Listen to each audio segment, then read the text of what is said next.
మిత్రులందరికీ నమస్కారం. అరేబియా సముద్రం యుద్ధ క్షేత్రంగా మారబోతుందా?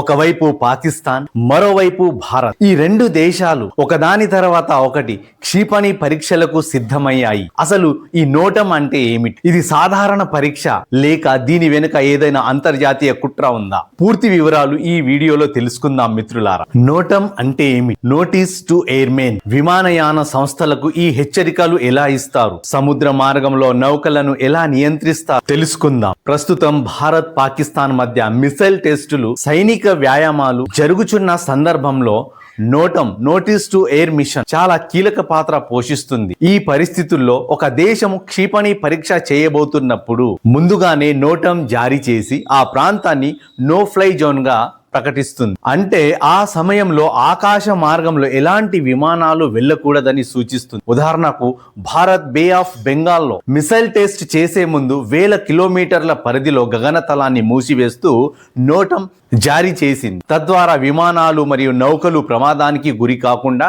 ఉంటాయి. అలాగే భారత్ పాకిస్తాన్ రెండు సైనిక కార్యకలాపాల సమయంలో లేదా టెన్షన్ ఉన్నప్పుడు తమ గగనతలాన్ని పరిమితము చేయడానికి కూడా నోటంలను ఉపయోగిస్తాయి. ఇది విమానాల మార్గాలను మార్చడము లేదా పూర్తిగా నిలిపివేయడం వరకు ప్రభావము చూపుతుంది. మొత్తంగా చెప్పాలంటే ఈ రకమైన మిసైల్ టెస్టింగ్ సమయంలో నోటంలు పైలట్లకు ముందస్తు హెచ్చరికలుగా పనిచేసి గగనతల భద్రతను కాపాడడంలో కీలక పాత్ర పోషిస్తాయి. క్షిపణి పరీక్షల్లో అసలు పాకిస్తాన్ వ్యూహం ఏమిటి? పాకిస్తాన్ ఏప్రిల్ 20 నుంచి 21 ఈ 2 రోజులలో క్షిపణి పరీక్ష చేయబోతుంది. అసలు పాకిస్తాన్ ఏ క్షిపణిని పరీక్షించే అవకాశం ఉంది? బాబరా లేదా షాహీనా? వారి ఆర్థిక పరిస్థితి బాలేకపోయినా ఈ పరీక్షలు ఎందుకు చేస్తున్నారు? సాధారణంగా ఇలాంటి సమయంలో వారు షాహీన్ మిసైల్ లేదా బాబర్ మిసైల్ లాంటి క్షిపణులను పరీక్షించే అవకాశం ఉంటుంది. షాహీన్ మిసైల్ చాలా దూరం వెళ్లి లక్ష్యాలను తాకగలదు. బాబర్ మిసైల్ తక్కువ ఎత్తులో ప్రయాణించి గమ్యాన్ని ఖచ్చితంగా చేరుతుంది. పాకిస్తాన్ దగ్గర డబ్బు సమస్య ఉన్నా కూడా ఈ పరీక్షలు ఆపడం కష్టం. ఎందుకంటే ఇది దేశ రక్షణకు చాలా ముఖ్యమైన విషయం. తమ దేశాన్ని కాపాడుకోవడానికి అలాగే ఇతర దేశాలకు మేము కూడా బలంగా ఉన్నాం అని నిరూపించడానికి ఈ పరీక్షలు చేస్తారు. ఇంకా తమ ఆయుధాలు సరిగ్గా పనిచేస్తున్నాయా అని చూసుకోవడానికి కూడా ఇవి అవసరం. చైనా దేశం పాత్ర కూడా ఉంది. పాకిస్తాన్ కి చైనా మంచి మిత్ర దేశం. రక్షణ రంగంలో చైనా కొంత సహాయం చేస్తుంది.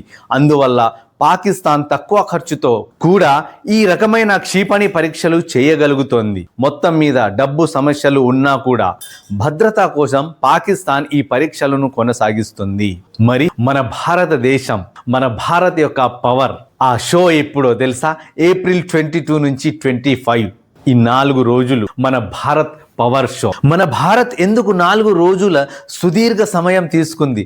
మన దగ్గర ఉన్న మిసైల్ అగ్ని ప్రైమ్ ప్రత్యేకతలు ఏమిటి? ఒకవేళ ఇది కేసిరి క్షిపణి అయితే పాకిస్తాన్ కు ఎంత ప్రమాదం? మన భారత్ ఈసారి 4 రోజుల పాటు సమయం తీసుకోవడం ఒక పెద్ద ప్లాన్ తో చేసిన పని. ఇది ఒక్క క్షిపణి పరీక్ష మాత్రమే కాదు, వరుసగా కొన్ని పరీక్షలు లేదా వేర్వేరు సైనిక కార్యక్రమాలు ఉండే అవకాశం ఉంది. అందుకే ఎక్కువ రోజులు నోటం ఇచ్చి ఆ ప్రాంతాన్ని సురక్షితంగా ఉంచుతుంది. మరియు ప్రపంచానికి కూడా మన దగ్గర బలమైన టెక్నాలజీ ఉంది అని చూపించే అవకాశము లభిస్తుంది. ఈ సందర్భంలో ఎక్కువగా మాట్లాడేది అగ్ని ప్రైమ్ మిసైల్ గురించి.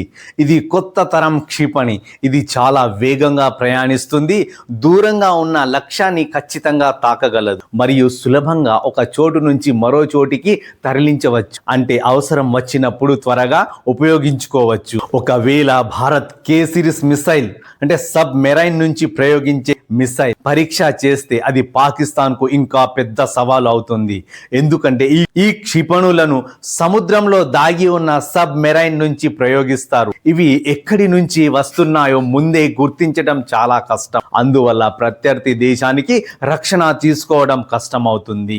మిత్రులారా, ఈ మొత్తం విజయాల వెనుక DRDO defence research and development organisation శాస్త్రవేత్తల కష్టం ఉంది. వారు ఎన్నో సంవత్సరాలుగా కష్టపడి ఈ టెక్నాలజీని అభివృద్ధి చేస్తున్నారు. మన దేశ భద్రతను బలంగా ఉంచడానికి వారి పాత్ర చాలా ముఖ్యమైనది.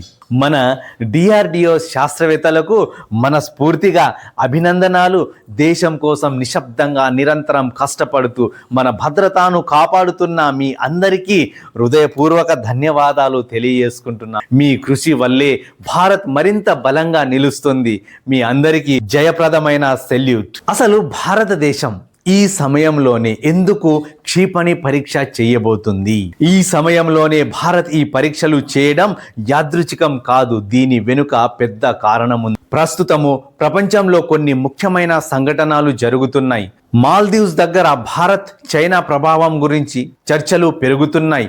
అలాగే రెడ్ సీ ప్రాంతంలో దాడులు జరుగుతూ అంతర్జాతీయ వాణిజ్య మార్గాలకు ప్రమాదం ఏర్పడుతుంది. మరోవైపు చైనా తమ గూఢచారి నౌకలను అరేబియా సముద్రంలో పంపిస్తూ ఆ ప్రాంతాన్ని గమనిస్తుంది. ఇవన్నీ కలిపి చూస్తే భారతదేశం చుట్టూ పరిస్థితులు కొంచెం సున్నితంగా మారాయి. ఇలాంటి సమయంలో భారత్ క్షిపణి పరీక్షలు చేయడం ద్వారా ఒక స్పష్టమైన సందేశం ఇస్తుంది. మన దేశ భద్రతపై మేము పూర్తిగా అప్రమత్తంగా ఉన్నాము అని ప్రపంచానికి తెలియజేస్తుంది. ముఖ్యంగా సముద్ర ప్రాంతాల్లో ఎవరైనా జోక్యం చేసుకుంటే లేదా మన సరిహద్దులను పరీక్షిస్తే భారత్ నిశ్శబ్దంగా ఉండదు అని హెచ్చరిక ఇది. అంటే ఇది కేవలం ఒక సాధారణ పరీక్ష కాదు, ఇది ఒక బలమైన సంకేతం. భారత్ తన సముద్ర సరిహద్దులను చాలా సీరియస్ గా తీసుకుంటుంది మరియు ఎవరైనా అక్కడ సమస్యలు సృష్టిస్తే తగిన సమాధానం ఇవ్వడానికి సిద్ధంగా ఉంది అని ఈ చర్య ద్వారా చూపిస్తుంది. చాలా మంది అడుగుతున్న ఒక ముఖ్యమైన ప్రశ్న, అది మూడో ప్రపంచ యుద్ధానికి దారి తీస్తుందా? సింపుల్ గా చెప్పాలంటే లేదు. ఇది యుద్ధానికి సంకేతము కాదు, ఇది దేశాలు తమ బలం చూపించే ప్రక్రియ మాత్రమే. దీనిని డిటరెన్స్ అంటారు. అంటే మనం బలంగా ఉన్నాం కాబట్టి ఎవరు సులభంగా దాడి చేయలేరు అనే సంకేతం ఇవ్వడం అన్నమాట. మన భారతదేశము మరియు పాకిస్తాన్ లాంటి దేశాలు ఇలాంటి పరీక్షలు చేయడం వల్ల యుద్ధం మొదలవ్వదు, కానీ యుద్ధం జరగకుండా ఆపే అవకాశం ఎక్కువగా ఉంటుంది. మొత్తానికి ఈ పరిస్థితిని శాంతంగా అర్థం చేసుకోవాలి. భయపడాల్సిన అవసరము లేదు. జాగ్రత్తగా నిజమైన సమాచారాన్ని మాత్రమే నమ్మడము చాలా ముఖ్యం. మిత్రులారా, మై డియర్ ఫ్రెండ్స్, దేశ రక్షణ విషయంలో రాజీ పడే ప్రసక్తే లేదు. మన దేశ భద్రత కోసం మన సైన్యం ఎప్పుడు అప్రమత్తంగా ఉంటుంది.